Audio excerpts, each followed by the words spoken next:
आज हमारे साथ में राजेश तोष्णीवाल जी हैं, जो अजमेर से 1992 में जापान गए थे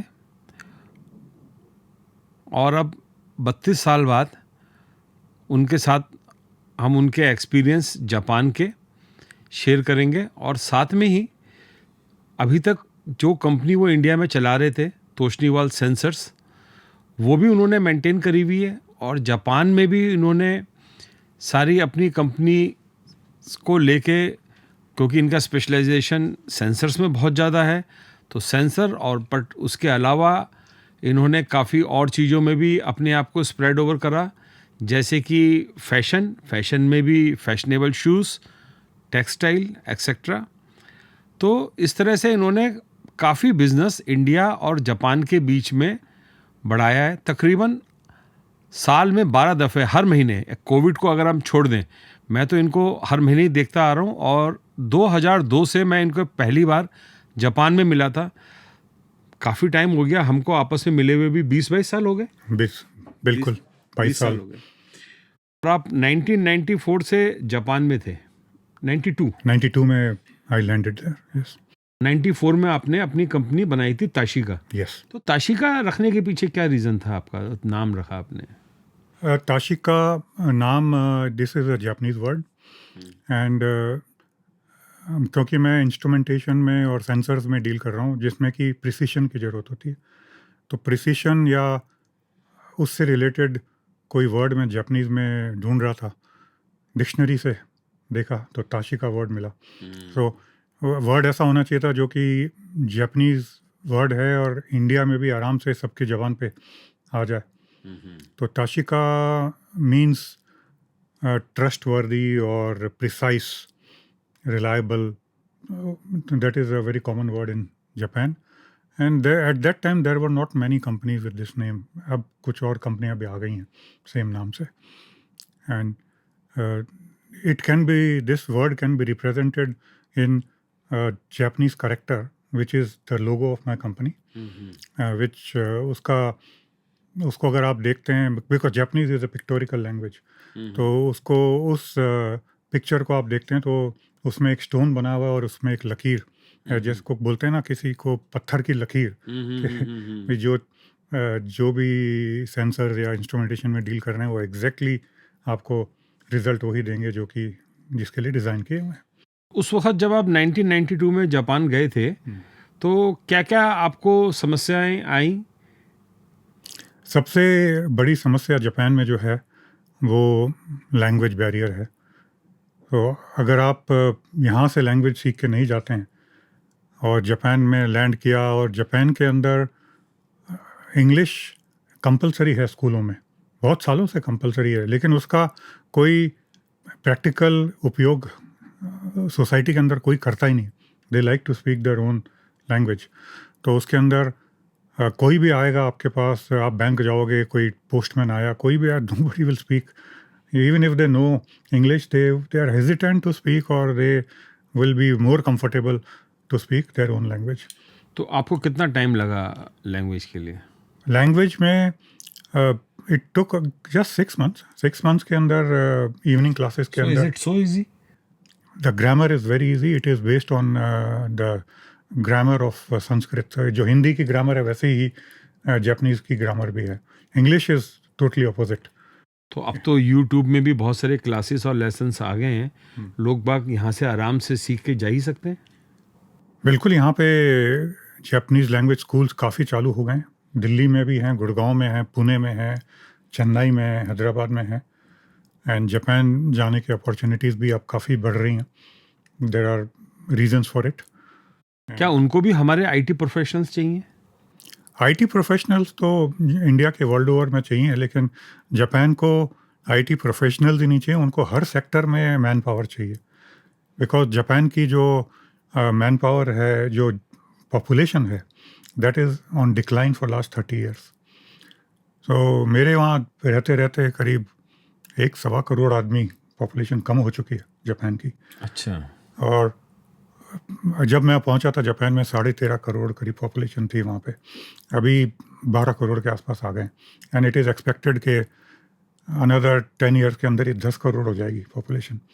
तो जॉब्स तो निकल ही रहे हैं, इतने जॉब्स अपॉर्चुनिटीज़ हैं, लोग हैं नहीं काम करने वाले। तो जॉब्स के अलावा बिजनेस अपॉर्चुनिटीज़ भी हैं? There are lot of business opportunities and business करना जापान में it is easier than doing business in other countries, specially because मेरे को इंडिया का नॉलेज है, इसलिए I would say that doing business in Japan is easier than doing business in India. तो हम जैसे अब यहाँ पे 1990 से आपकी अजमेर में भी कंपनी है या जहाँ पे 27 या 28 लोग काम करते हैं, हाँ जी, और आप टेम्परेचर सेंसर्स और वो सब चीज़ों की मैन्युफैक्चरिंग भी करते हैं, हाँ जी, और काफ़ी जैपनीज आइटम की मार्केटिंग भी करते हैं, और आपका वाइस वर्सा में भी काफ़ी इंटरेस्ट है। आपके दिल में हमेशा इच्छा रहती है कि कोई इंडियन अच्छा मैन्युफैक्चरर मिले जिसका item may be it's electronics और टेक्सटाइल और लेदर वॉट एवर, पर जिसकी क्वालिटी काफ़ी अच्छी जैपनीज स्टैंडर्ड को मैच कर सके।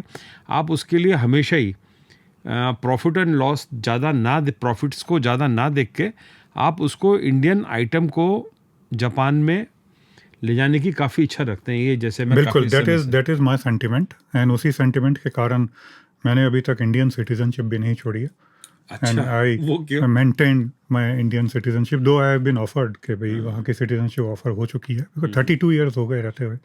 तो अब पहले 6 मंथ्स में लैंग्वेज सीख ली थी, और उसके बाद में जब अपनी कंपनी वहाँ चालू करी उसके बाद कई प्रॉब्लम्स आई, बट जिस हिसाब से वहाँ सोसाइटी है, people are so supportive for your business and for your everyday life also, and that makes it very easy for you to set up in Japan. तो आपको क्या लगता है, आप अभी 64 के हैं, हाँ जी, तो आपको लगता है कि आप अभी रिटायर 70 या 75 साल में होना चाहेंगे, या जो जापानी ट्रेडिशन है कि रिटायर ही नहीं होते? जापान के अंदर रिटायर नहीं होते, but there is official retirement age there. I see. The official retirement age is 65, and 65 because पूरे जापान के अंदर पेंशन स्कीम है। It is national government run pension scheme. So you have an option कि भाई आप 65 पे आप retire हो गए, ये अपनी जिस भी प्राइमरी कंपनी जो आपकी है उससे रिटायर हो गए, you opt for pension, and then you can start doing side job anywhere else, and at the same time आप पेंशन भी मिलती है तो उससे सपोर्ट रहता है। But people like to do some of the other jobs, they don't like to sit at home even though pension is handsome enough. वो लोग चाहते हैं कि भाई बी एक्टिव। तो 75-80 तक तो आराम से लोग काम कर रहे हैं मैंने वहाँ, और हमारा भाई यही मेरे ख्याल से will follow the same lead. वहाँ पे मैंने देखा, जैसे अभी कुछ वीडियोस भी देखे थे यहाँ इंडिया में भी पॉपुलर हो रहे हैं कि 75 ईयर्स के लोग टैक्सी चला रहे हैं, 78 ईयर्स के लोग आराम से they are doing part time jobs are plenty there in Japan. तो आपको फुल टाइम जॉब से रिटायर हो गए तो पार्ट टाइम जॉब पकड़ लिया कोई, and it could be 3 hours a day, 5 hours a day. Job security कितनी है वहाँ पे? जॉब सिक्योरिटी जनरली क्या होता है, जो भी कोई जिस कंपनी को ज्वाइन करता है वहीं से रिटायर होता है। इतनी बढ़िया जिस लाइफ टाइम जो सर्विस का सिस्टम है वहाँ पे, और companies are allowed to fire you any time by 1 month notice और सो वॉट एवर, ऐसा कोई बाइंडिंग नहीं है, बट उनका but they don't want to lose their good employees. yes, they don't want to lose, and it is not easy to get another employee also. So it is better to cultivate the employee in your company and teach them and make them more beneficial for the company rather than just changing the people every time. उससे क्या है, उससे जो expertise भी खत्म होती है। So people and also life time job opportunity जो जापान के अंदर है, उसके अंदर generally the increments are not there in Japan. There are no annual increments in Japan. Increments are based on your service term, not on your big qualification. I see. A small time clerk can be drawing much more salary than a manager in Japan, because maybe the clerk has worked for 35 years in that company, तो उसकी salary ज़्यादा होगी। जैसे हमारे कुछ Indian banks हैं, for example State Bank of India है Osaka के अंदर, उसके अंदर clerk is drawing more salary than the manager, because he is there for much longer time. और ये जो रीज़न है कि जापान के अंदर इंक्रीमेंट्स नहीं है, सैलरी इंक्रीज नहीं होती, क्योंकि there is no inflation in Japan.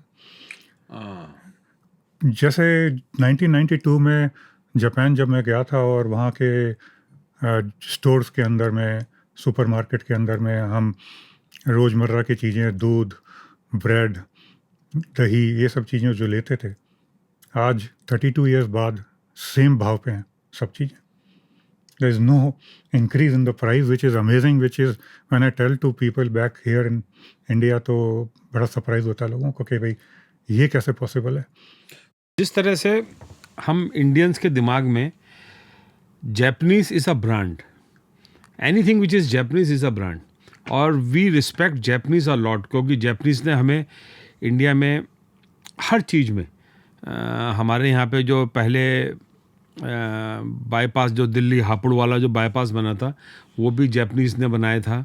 हमारे यहाँ पे मेट्रो ट्रेन से लेके बहुत सारे प्रोजेक्ट में, अब जैसे अहमदाबाद में भी, काफ़ी जगहों में भी जो है जैपनीज़ का हमें काफ़ी सपोर्ट लगातार मिलता गया है।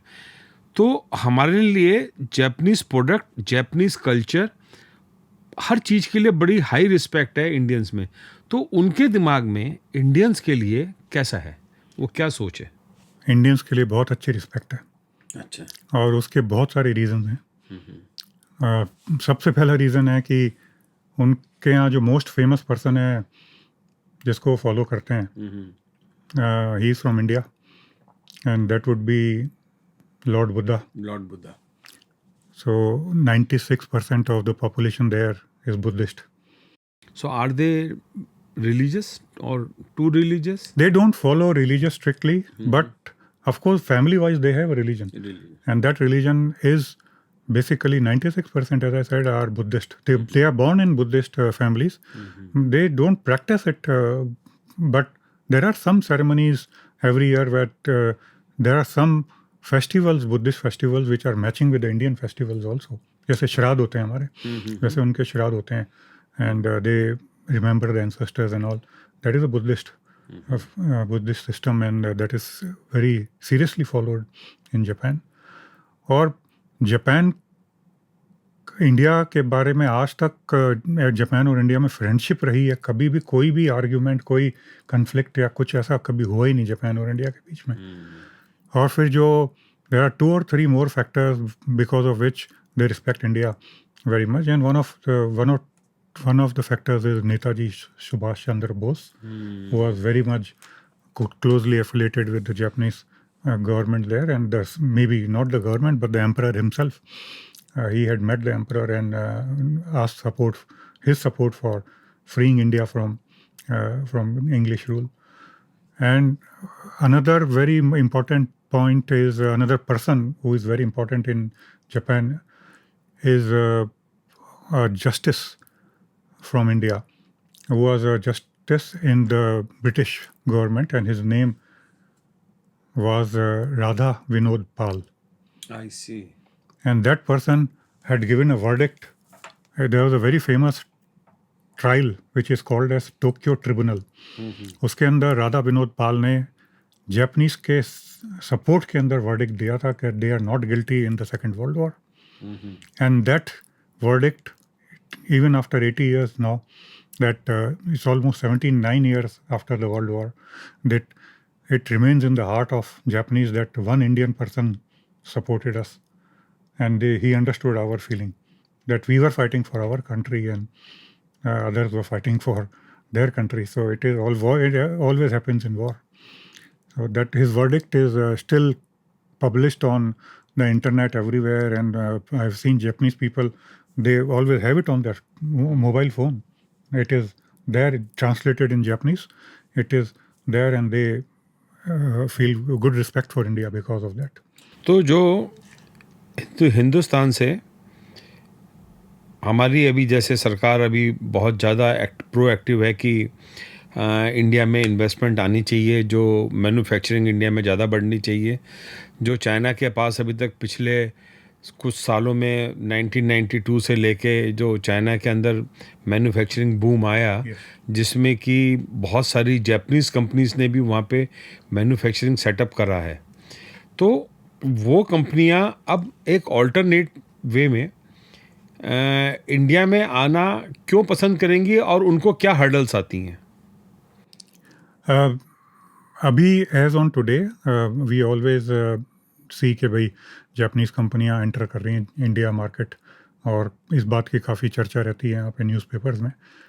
लेकिन as for the figures, we I attend some seminars, तो उसमें ये फिगर्स हमेशा इंडियन मिनिस्ट्री की तरफ से भी दी जाती है कि टोटल करीब 1500 कंपनियां हैं, जापानीज़ कंपनियां एक्टिव इन इंडिया। 1500 में से करीब 800 कंपनियों की फैक्ट्रियां हैं इंडिया में। अच्छा, दे आर इनटू मैन्युफैक्चरिंग। 800 करीब are into manufacturing, others are only into service, और they just have a distribution office in India. Japan के अंदर जो जापानीज़ कंपनीज की फैक्ट्रियां हैं, that amount to 28,000। So there is no comparison as on today. कितनी कंपनियां मूव होंगी वहाँ से, कितनी आएंगी, बट मूव होने की सिलसिला चालू हो गया है। एक और डेस्टिनेशन है, वियतनाम है, कंबोडिया है, थाईलैंड है। थाईलैंड के अंदर 36,000 Japanese companies have factories as compare to 800 in India. So तो उनको हमारे यहाँ पे आने में वो क्या आपसे बोलते हैं कि, क्योंकि मैं आपको देखता हूँ, आप तो तकरीबन हर महीने ही जापान से इंडिया आते हो, हाँ, और कोई ना कोई आपके साथ जापानीज़ कंपनी, हाँ, यहाँ पे आपका इंडिया में ऑफिस भी है, फैक्ट्री भी है, और आपके इंडिया से मेरे ख्याल से इमोशनल अटैचमेंट ज़्यादा होने की वजह से भी आप अभी तक फैक्ट्री को आप रन कर रहे हो। दैट इज राइट, मेरे होम टाउन में, और आपके होम टाउन अजमेर में ही है, यस, है ना? इसीलिए हम वहीं पे रन कर। और वैसे मेरा भी ना बर्थ अजमेर का ही है। That's a coincidence. Coincidence. अच्छा, मैं आप 1960 बॉर्न हो, मैं 64 बॉर्न हूँ, ओके। है ना? तो अजमेर से तो एक हमेशा से एक, जैसे कुछ भी हो जाए, अगर अजमेर के आगे पीछे जाने का मिले, लेकिन हम जापान में जाकर तो हम हिंदुस्तानी हैं। तो आप लोगों को क्या बोलते हो कि इंडिया में अगर ये प्रॉब्लम है अभी, तो वो कैसे दूर हो सकती हैं? जैसे कि जिसमें कि एक बड़ा फेमस किस्सा जापान में मारुति को लेकर भी चलता है, जो मारुति के प्लांट में हुआ था। बिल्कुल, बहुत बड़ा उसका पब्लिकेशन हुआ है वहाँ पे, और इट वाज नेगेटिव पब्लिकेशन। सो इस तरह की चीज़ें वो थोड़ा सा हर्ट करती हैं for the other investors to come to India. दूसरी बात है कि एक दूरी भी है, डिस्टेंस वाइज। उनको देखिए, आप अगर आप फैक्ट्री शंघाई में डालते हैं, कोई जापानीज़ कंपनी शंघाई में फैक्ट्री डालती है, वहाँ से कुछ प्रोड्यूस करते हैं वो लोग, 4 दिन के अंदर वहाँ से कंटेनर लग जाता है ओसाका के। प्रैक्टिकल, हाँ, इट इज़ सो प्रैक्टिकल। और जितनी देर में आप दिल्ली से बॉम्बे पहुँचते हैं, उतनी देर में मैं ओसाका के पास में रहता हूँ, तो ओसाका के एयरपोर्ट से शंघाई पहुँचने में less than 2 hours we can reach. So proximity है। दूसरी बात है कि Japan had ruled, they had colonized 1/3 of China. They had colonized Korea, they had colonized Taiwan. वो सब जगह पे अपनी स्कूलिंग सिस्टम उन्होंने, जिस तरह से अपने यहाँ पे ब्रिटिश स्कूलिंग सिस्टम है, वैसे इन सब कंट्रीज़ के अंदर जापानी स्कूलिंग सिस्टम उन्होंने चालू किया था, और 90 साल तक they had been there, their presence was in those countries. तो उनका कल्चर वहाँ पे थोड़ा बहुत मेल खाता है। तो वहाँ इन कुछ कंट्रीज में जापानीज बोली भी जाती है। अच्छा, जो बिजनेस पीपल हैं, they all can speak Japanese. So Japan had dominated the business in south east Asia तक और ईस्ट एशिया में, और इसके अंदर यहाँ पे लैंग्वेज इशू आता है उनको। इंडिया के अंदर इंग्लिश जापान में कभी पॉपुलर नहीं हुई, because they were never colonised by English people. In fact Japan तो कभी किसी कंट्री ने कॉलोनाइज किया ही नहीं, rather they had colonised many countries. वो हमेशा इंडिपेंडेंट ही रहे हैं, वो इंडिपेंडेंट रहे हैं। इंग्लिश कभी पॉपुलर नहीं हुई वहाँ पे। इंग्लिश टीचर्स की आज भी स्कैरसिटी है। इंग्लिश वो पढ़ना चाहते हैं, लेकिन टीचर्स ही नहीं उनको मिलते। They have to get from overseas. लोग आते हैं कुछ साल के लिए इंग्लिश सिखाने के लिए। तो हम अगर दूसरे ढंग से सोचें तो सही है, हमारे यहाँ पर सिस्टम इम्प्रूव होने में काफ़ी अभी टाइम लगेगा ही, पहले से इम्प्रूव सिस्टम हो ही रहे हैं। और आप तो इंडिया में भी बिजनेस मैनेज करते हैं, हाँ जी। और जापान में भी करते हैं। अभी कुछ पिछले 15-20 सालों के अंदर आपने जो हिंदुस्तान में ट्रांसफॉर्मेशन देखे हैं in terms of GST, in terms of money digitalisation, better banking, better infrastructure, तो आपका क्या अनुभव है? क्योंकि आप तो जापान भी में भी कंपनी चला रहे हैं और यहाँ पर भी कंपनी चला रहे हैं, और आप हर महीने आते भी हैं। ये नहीं है कि आप साल में एक दफ़ा आ रहे हैं, आप या 2 साल में एक दफ़ा आ रहे हैं, आप तो ऑलमोस्ट हर महीने आते हैं। हाँ, हर 2 महीने में एक बार तो करीब आना हो जाता है, और ऑफ कोर्स हर बार एक बार अपने खुद के ऑफिस भी जाता ही हूँ मैं। और इंडिया में कस्टमर्स हैं, उनसे बराबर मिलने के लिए जाते हैं। और जो भी इम्प्रूवमेंट हो रहे हैं इंडिया में, they are much awaited, and ये बहुत पॉजिटिव ट्रेंड चल रहा है इंडिया के अंदर। बट अभी भी as a popular destination India थोड़ा सा पीछे है। और थोड़ा सा नहीं, मुझे तो काफ़ी लगता है। और उसमें जैसे आप अगर जापान से कंपेयर करें, तो एक बात यह है कि Japan is a 100% literate country. और ये जो 100% लिटरेसी जापान में आई थी, इसको आए हुए 122 साल करीब हो गए। ये एक बहुत बड़ा फैक्टर है which is different than India. तो वहाँ पे क्या होता है जापान के अंदर, आपने कोई फैक्ट्री डाली, उसके अंदर worker, all the workers are literate. अगर आपको मेरे समझिए, मेरे को ऐसा भी इंसिडेंट हुआ था कि मेरा कोई आईपैड के अंदर मेरे को प्रॉब्लम आ रही थी, कुछ समझ नहीं आ रहा था, और कोई आसपास नहीं था, संडे का दिन था, तो पास में देखा कि एक आदमी रोड कंस्ट्रक्शन कर रहा है। अब विद द नॉलेज कि वहाँ पे कोई खड्डा खोद रहा है सड़क के ऊपर, कि वो भी पूरा लिटरेट होगा, I can go to him and ask him कि can you help me, and he help me to solve my problem.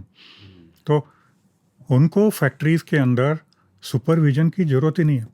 Worker themselves are so literate and so much quality conscious कि it is possible that in Japan you can run a factory with half the worker staff what you need in India. उसका एक reason और भी है कि there are some classes which are not possible in Japan, or it is not a culture in Japan. For example, Japan में किसी भी factory, किसी भी कंपनी में कहीं कोई पियोन, चपरासी, ड्राइवर, ये कैटेगरी है ही नहीं।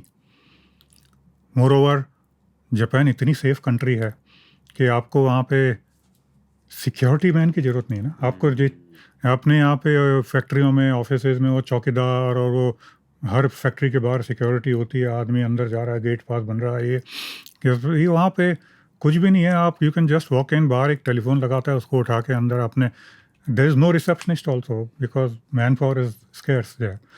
So just pick up the telephone, talk to somebody, and they will ask you to sit in the visitor room. Security की जरूरत नहीं है। तो हम यानी कि हम अपनी एजुकेशन इम्प्रूव कर रहे हैं। ये बहुत इम्पोर्टेंट है।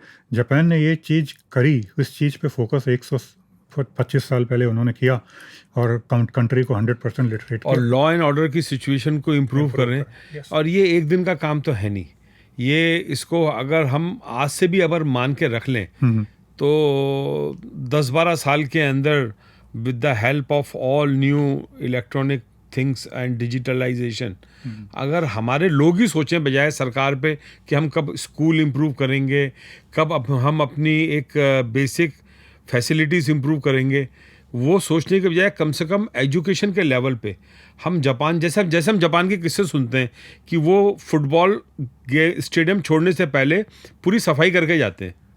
ये उनके कल्चर में है, एंड ये कल्चर जो आता है स्कूलिंग सिस्टम से आता है। आप देखिए कि ये भी एक चीज़ अपने को, मेरे ख्याल से it is already in discussion, यहाँ पे मैंने कुछ सुना भी है कि पूरे जापान के अंदर जैसे अभी एक सिलेबस है, पूरी कंट्री में एक स्कूल ड्रेस है। अच्छा। हाँ, और प्राइवेट और गवर्नमेंट स्कूल सब? प्राइवेट तो बहुत ही कम है। प्राइवेट तो जैसे हमारी सिटी के अंदर ये 2 या 3 होंगे, और गवर्नमेंट हर कॉलोनी में गवर्नमेंट स्कूल है। एक कॉलोनी का बच्चा दूसरी कॉलोनी के गवर्नमेंट स्कूल में नहीं जाता जनरली, बिकॉज सिलेबस सेम है। जब पढ़ाई का लेवल सेम है सब जगह, तो गवर्नमेंट का ये एक फोकस है कि भाई टू प्रोड्यूस यूनिफॉर्म सोसाइटी।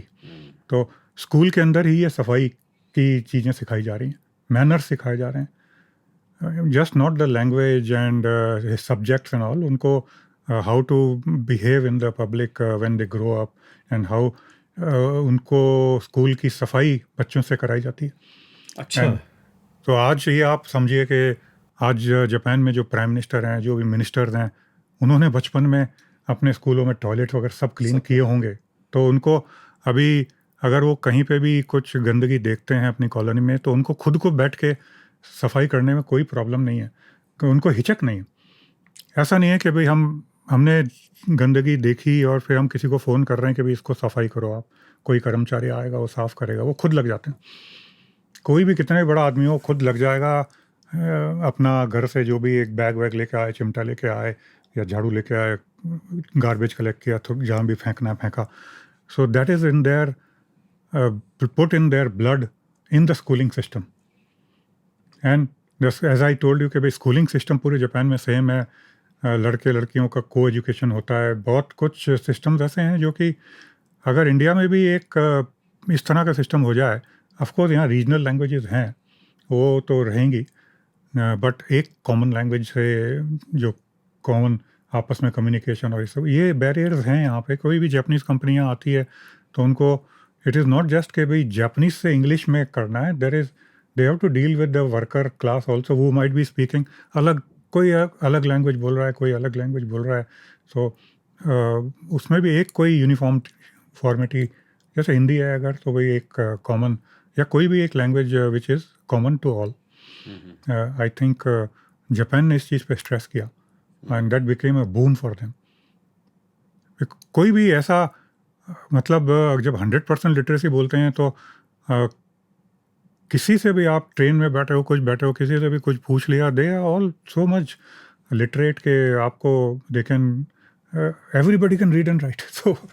तो हमको एजुकेशन में अपनी सिक्योरिटी में और सोशल And- साइंस जिसको हम बोलते हैं, वो बेसिकली साफ सफाई और वो सब चीज़ें जो हैं जिसमें हम हमेशा से ही थे, लेकिन आप पता नहीं शहरों में आके क्यों भूलते जा रहे हैं. कुछ सिटीज़ में मैंने इंदौर में देखा है, they have done it. If they can do it in one city, तो क्यों नहीं हम लोग दूसरी सिटीज़ में भी उसको फॉलो कर सकते हैं. आई वुड से कि भाई 1 साल हो गया इंदौर गए हुए मुझे. 1 साल पहले गया था, तब देखा कि it is as clean as Japan. अच्छा. तो है इंडिया में, ऐसा नहीं है कि. अच्छा, अब हम आपके बिजनेस पर लौटें. अगर हाँ जी. आपका जैसे सेंसर्स का बिजनेस है मूलतः, और आपका स्पेशलाइजेशन भी बहुत ज़्यादा, आपकी जो अजमेर में कंपनी भी है वो भी तोशनीवाल सेंसर्स के नाम से है, हाँ. और जो जापान में आप ताशिका में, और मैं भी जो आपसे जो डील करता हूँ ज़्यादातर सेंसर्स और कंट्रोलर्स में करता हूँ. और मुझे ये बात का आभास है कि जो चीज़ें हम जापान से नहीं खरीद सकते या हमको बहुत महंगी मिलती हैं, आप उन पे ऐसा जादू चलाते हो कि हमको वही आइटम हाफ द प्राइस में आपके थ्रू मिल जाती हैं.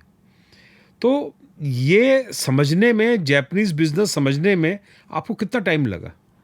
नहीं, इसमें लगे कुछ एटलीस्ट 3 से 5 साल लगे हैं, क्योंकि टू अंडरस्टैंड कि ये लोग किस तरह से बिज़नेस को फॉलो करते हैं. पहली बात है कि जापानीज़ कंपनी, जैसे सपोज़ मैंने जो अपना काम चालू किया, एक कोई इंडिया से इंक्वायरी आ गई कि भाई हमें पैनासोनिक के कुछ डिवाइस चाहिए. तो पैनासोनिक कंपनी को फ़ोन कर दिया विदाउट नोइंग कि जापान में सिस्टम क्या है. उठा के फ़ोन कर दिया, भाई मेरे पास एक इंक्वायरी है इंडिया से और मेरे को ये आइटम चाहिए. तो वो बोलते हैं कि भाई हम तो आपसे डील ही नहीं कर सकते. क्यों हमसे डील नहीं कर सकते, उनसे पूछा. तो वो बोलते हैं कि भाई आप हमारे मेंबर नहीं हो. मैंने उनसे पूछा कि आप कोई क्लब हो या कंपनी हो क्या? भाई मेंबरशिप का क्या है? बोले नहीं हम हमारे 5 डिस्ट्रीब्यूटर हैं, हम उनके अलावा हमारा दिमाग लगाते ही नहीं कहीं. उन 5 में से किसी से आप ले लो. 5 नाम दे दिए, उनमें से मैंने एक को कॉल किया, वो बोला कि नहीं आपसे नहीं डील कर सकते. आप डिस्ट्रीब्यूटर ही बोल रहे हैं आपसे नहीं डील कर सकते. उसने भी यही बात बोली कि भाई आप हमसे रजिस्टर्ड नहीं हो, हम मेंबर नहीं हो हमारे. तो किसी भी अननोन पार्टी से वो नहीं डील करते. आपको उनका फेथ जीतने में टाइम लगता है. This is first lesson I learned in Japan. They will not start dealing with you until they have certain amount of trust in you.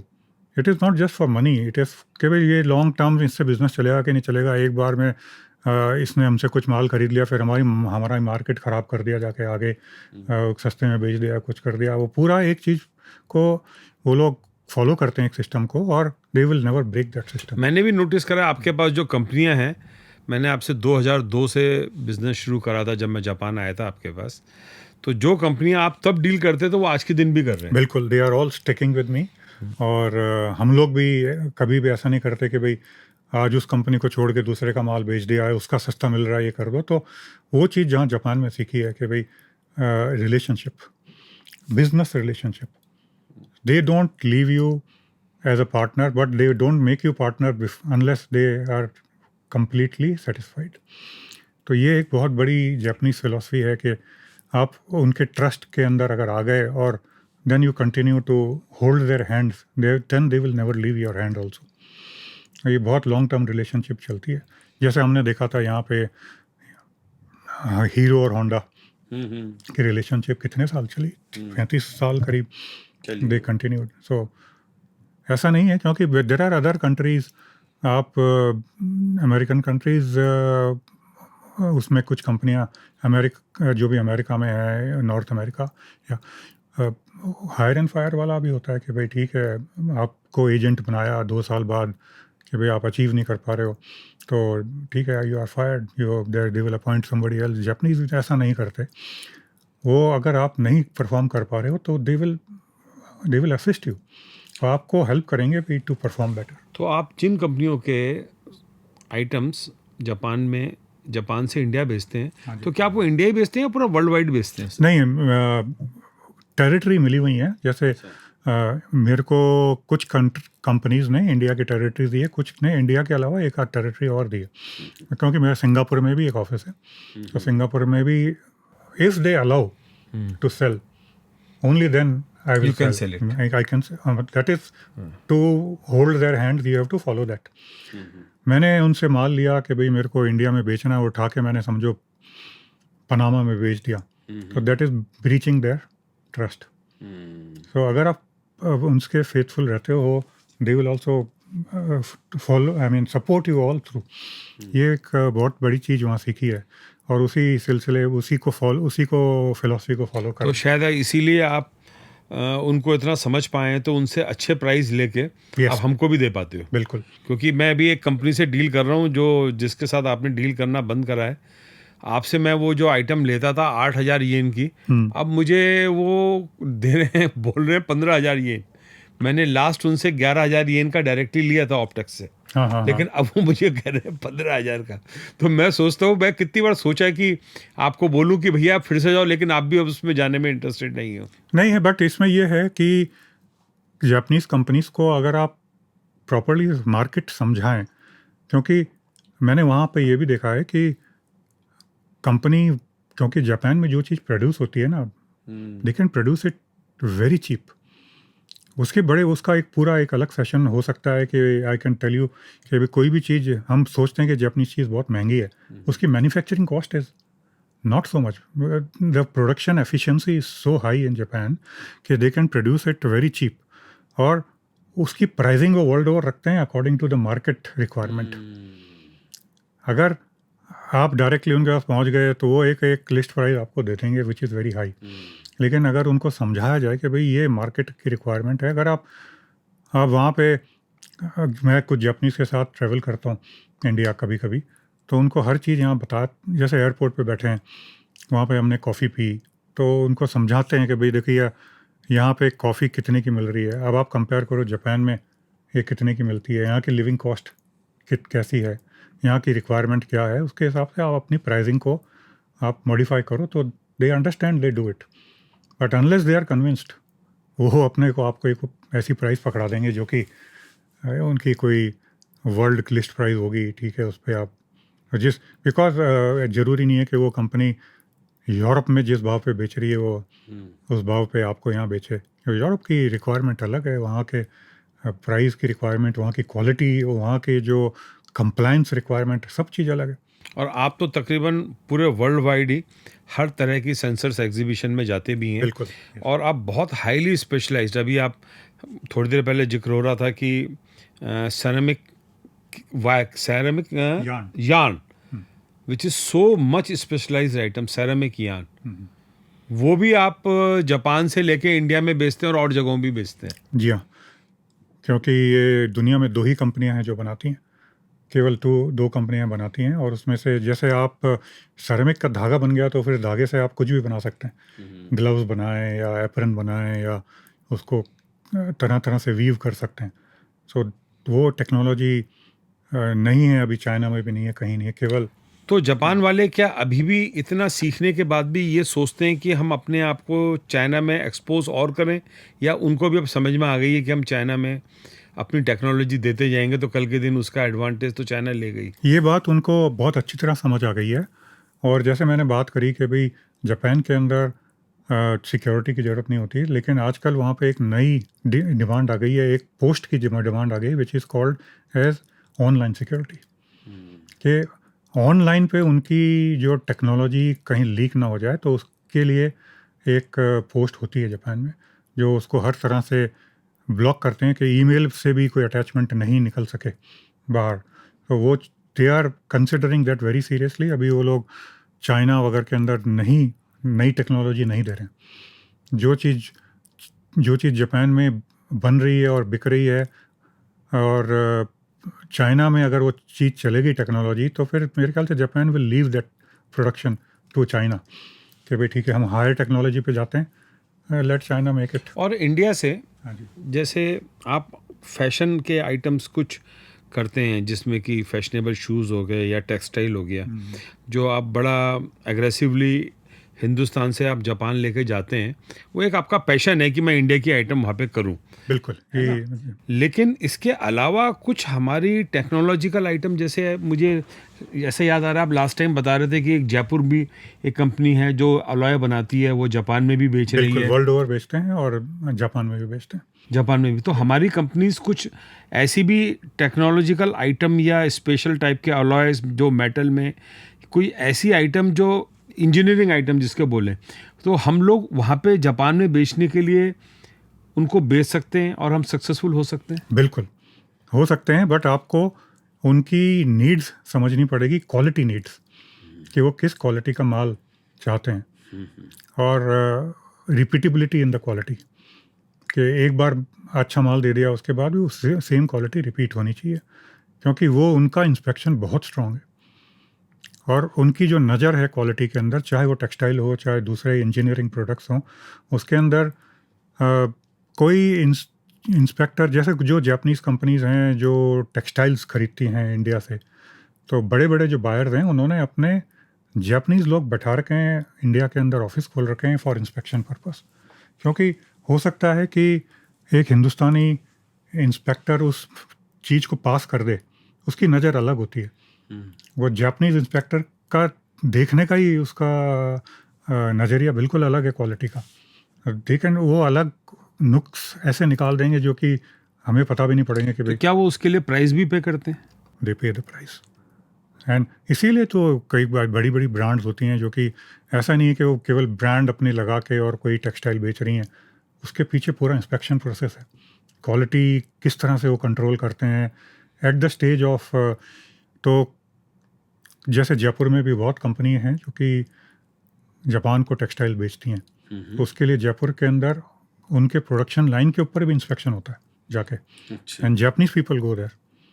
Japanese companies have put up production process के ऊपर inspection, उसके अलावा laboratories in the cities wherever they buy, it could be Tirupur, Coimbatore, और Bombay side और Jaipur and all these hubs, वहाँ पे उनके खुद के टेस्टिंग लैब्स, वहीं पे चेक होके कलर फास्टनेस और कोई भी चीज़ जो भी क्वालिटी है वहीं चेक होके अगर रिजेक्ट होनी वहीं रिजेक्ट हो जाए। तो आप अभी जैसे काफ़ी टेक्सटाइल जो हिंदुस्तान में हमारी गवर्नमेंट करती है, यहाँ पे जो उनके लिए फैसिलिटेट करती है कि एग्जीबिशन, उसमें पिछले 3-4 साल से मैं देख रहा हूँ आप रेगुलर आ रहे हैं। बिल्कुल बिल्कुल, my somehow yes, my name is registered there. तो आपको क्या लगता है कि ये जो हमारी गवर्नमेंट के इनिशिएटिव्स हैं, it will actually help, yes, और it need some more improvement? नहीं, जो अभी कर रहे हैं that is good enough, and उसी स्पिरिट से बायर्स को इनवाइट करके और फैसिलिटेट करके और बायर सेलर मीटिंग्स करा के बिजनेस बढ़ेगा, डेफिनेटली बढ़ेगा. The sellers have to be conscious about the quality. तो हम टेक्सटाइल और जो एक इंडिया के कन्वेंशनल आइटम हैं जैसे टेक्सटाइल हो गया या फैशन एक्सेसरीज़ हो गई या फूड हो गया, फूड तो खैर जापान में हमारा नहीं जाता होगा, इंडियन डायस्पोरा मेरे ख्याल से इतना है नहीं वहाँ पे. तो जो इस तरह के जो आइटम है जिसमें हमारी ट्रेडिशनल जो हम एक्सपोर्ट करते हैं, बिसाइड दैट इंजीनियरिंग चीज़ें एक्सपोर्ट करने में हमें कितना टाइम आपको लगता है और लग जाएगा, या हमें किस टाइप की एजुकेशन या किस टाइप की इम्प्रूवमेंट चाहिए? मेरे को ये फील होता है कि we can do it in stages. जो इंजीनियरिंग आइटम्स हैं हमारे, वो हम सेमी फिनिश्ड इंजीनियरिंग आइटम्स अगर हम जापान को बेचें तो that would be the first step. क्योंकि जिस तरह की फिनिशिंग जापान को चाहिए वो बहुत यहाँ पे बहुत सारी कंपनीज यहाँ कर नहीं पाएंगी. लेकिन सेमी फिनिश्ड माल वहाँ बेच के फिनिशिंग जापान में हो जाए तो that should be the first step. उसके बाद ये लोग वहाँ से अगर फिनिशिंग मशीन्स अगर जापान से लेके आके फिर इंडिया में उसको फिनिश करके भी देते हैं तो that would be the second step. लेकिन अभी market is mature enough in Japan to receive. We are also selling some engineering goods from India to Japan, but these are all semi finished. समझो हम कोई अगर हम bars, round bars हैं metal के, वो हम खरीदते हैं इंडिया से, जो आगे जाके मशीनिंग होते हैं जापान में उनकी मशीनों पे. तो जो वहाँ की CNC मशीन्स हैं और जो हैं वो भी काफ़ी प्रिसाइज हैं, एंड उस तरह की फिनिशिंग हो सकती है इंडिया में भी अगर वही सेम मशीन यहाँ लगाई जाए और उनके जो क्वालिटी मैनुअल्स को फॉलो किया जाए. और ये पॉसिबल है. और we should first focus on, as I said, के सेमी फिनिश्ड मार्केट. पर मूलतः हमें एजुकेशन बहुत ज़रूरी चाहिए हर फील्ड में. Discipline, uniformity and security also. Security in not the online security or something, but mainly security of the people who come here. और कम फैक्ट्रियों के अंदर थेफ्ट नहीं होना चाहिए, ये सब चीज़ें, ये सब सिक्योरिटी एक होनी चाहिए. बिकॉज जापान के अंदर नहीं है कि ये कल्चर है ही नहीं. तो अब हम आपसे इसी बात को लेते हुए, आपको आशा है जापान भी वापस लौटना ही है. बिल्कुल. और आपने अपना इतना समय हमको दिया और ये काफ़ी एक तरह की इन्फॉर्मेटिव चीज़ें हैं हमारे आम जनता के लिए. हिंदुस्तान से जापान जाके जो इन्वेस्टर जो इंडिया से बाहर जाकर भी काम फैलाना चाहते हैं, जो इंडिया से बाहर जाके यूरोप, अमेरिका के अलावा जो जापान में भी जो कुछ काम करने की अगर सोच रखते हैं, क्योंकि जापान इतना पॉपुलर डेस्टिनेशन है नहीं है इंडियन सर्विस क्लास के लोगों में. बिजनेस डेस्टिनेशन इंडिया से जापान का भी हो सकता है, बजाय कि हम काफ़ी लोग जो अरब कंट्रीज़, UAE वगैरह, गल्फ़ कंट्रीज़ जो जा रहे हैं अभी, तो एक वो भी एक अच्छा डेस्टिनेशन हो सकता है, क्योंकि टैक्सेस तो वहाँ पर भी मेरे ख्याल से काफ़ी कमी है. कम है, हाँ कम है, but it should be percentage wise India के लेवल के ही हैं. इंडिया के लेवल के हैं. बट मैंने जैसे बताया कि वहाँ पे प्रोडक्टिविटी बहुत हाई है. उसके हिसाब से अगर अपन लोग वहाँ पे इंडिया वाले जाके कोई प्लांट लगाते हैं तो they can do the same job, उतना ही टर्नओवर कर लेंगे इन हाफ द स्टाफ. ऐसा कई कंपनीज का एक्सपीरियंस है. फार्मास्यूटिकल लाइन के अंदर कुछ कंपनीज इंडिया से गई हैं, वहाँ पे they have taken over some Japanese companies, and उनका एक्सपीरियंस ये है, मैंने सुना है कि काफ़ी कम स्टाफ में वहाँ पे उतनी ही प्रोडक्टिविटी हो जाती है. अब जैसे कि आपकी जो फैमिली है, तोशनीवाल फैमिली, वो इंडिया में वैसे भी काफ़ी फेमस है, इंस्ट्रूमेंटेशन लाइन से लेकर सामाजिक कामों से लेकर तक भी काफ़ी चीज़ों में काफ़ी फेमस है. और एक खुशी की बात है कि आप उसी सेंटीमेंट के साथ में अभी तक आप अपना इंडियन पासपोर्ट भी मेंटेन कर रहे हैं. अभी आप मुझे बता रहे थे कि शायद हो सकता है अब टाइम आ गया है छोड़ने का, जो आपके लिए बड़ा इमोशनल रहेगा. और आप जो जापान में हिंदुस्तान के लिए अपने स्तर पे जितना कर सकते हैं, देखिए पहले तो आपको भी एस्टेब्लिश होना ही था, आप कुछ खुद एस्टेब्लिश होंगे तभी और लोगों को भी आप करने में सहायता कर सकते हैं. तो वो आपने वो सब करके दिखाया. ये तो आपने अपनी तोशनीवाल फैमिली से लेके इंडियन प्रोडक्ट का भी जो आपने काफ़ी जापान में नाम बढ़ाया है, और मुझे ध्यान में है अच्छी तरह से कि आप को काफ़ी पुरस्कार वगैरह भी इन सब चीज़ों से, राजस्थान की सरकार और वहाँ के सभी जगह से आप इस मामले में काफ़ी रिकग्नाइज्ड हैं।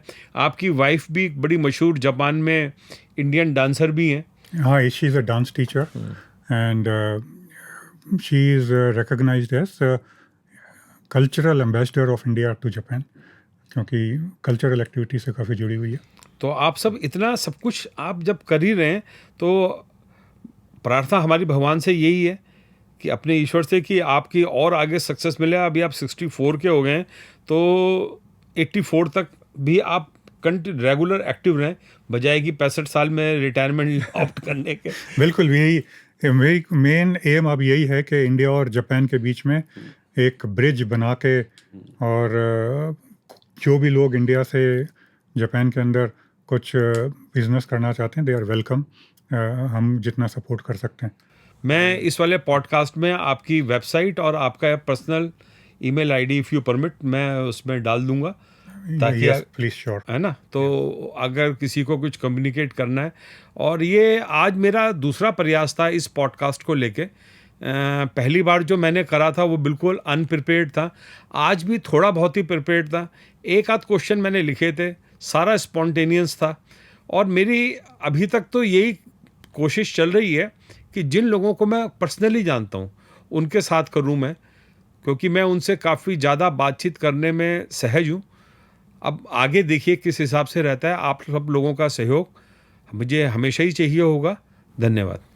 थैंक यू, धन्यवाद। चलिए जी, अब काफ़ी कट शॉर्ट करा है मैंने लास्ट टाइम।